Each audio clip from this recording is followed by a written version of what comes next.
Edwin अस्पताल यहाँ पर खोला जा रहा है।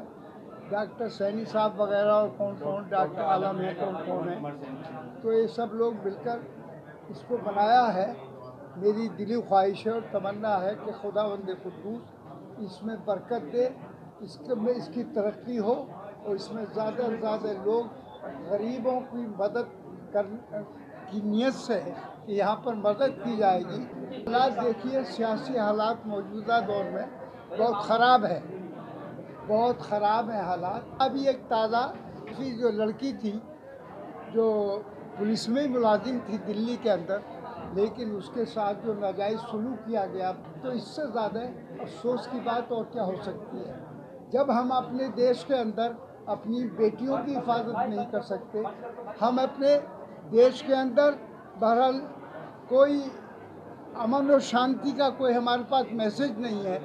हमारा किसान आज 10वां महीना गुजर गया, वो भी इसी मुल्क के रहने वाले हैं, वो भी हमारे भाई हैं, वो किसान कोई गैर नहीं है। तो बहरहाल उनके साथ जो गैरियत बरती जा रही है, जैसे कि दुश्मन के साथ जो सलूक होता है, वो आज किसानों के साथ हो रहा है। किसानों के साथ जो इस वक्त सलूक हो रहा है, वो सारी दुनिया में उसका मैसेज गलत जा रहा है हमारे मुल्क के खिलाफ। ये बीजेपी की गवर्नमेंट अपने आप को कितनी इतराती रहे, लेकिन इससे कोई होने वाला नहीं है। अब चूँकि इलेक्शन आ गया इस वक्त यहाँ, यानी यूपी का, अब यूपी का सबसे बड़ा सूबा है, इन्हें सबसे ज़्यादा फिक्र यूपी बचाने की है। तो यूपी बचाने के लिए कोई अच्छे काम तो नहीं कर रहे हैं। अब अच्छे काम करते तो लोग तुम्हें लाइक करते। तुम्हारी पहले 60% लोग लाइक करते थे, अब 24% था ये मोदी को लाइक कर रहे हैं। तो मतलब ये कि घटकर तुम्हारी जो हरदी लजीजी थी 24% रह गई। तो इन हालात में बहरहाल और ख़ास तौर से मुसलमानों के साथ ज़्यादती हो रही है इस मुल्क में। हम भी इस मुल्क के हैं, इस देश की आज़ादी के लिए हमने भी कुर्बानी दी है, सबसे ज़्यादा कुर्बानी दी है।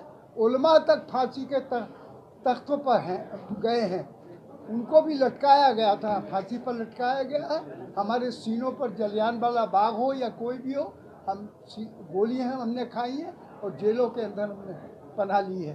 तो जेलों के अंदर रहे हैं।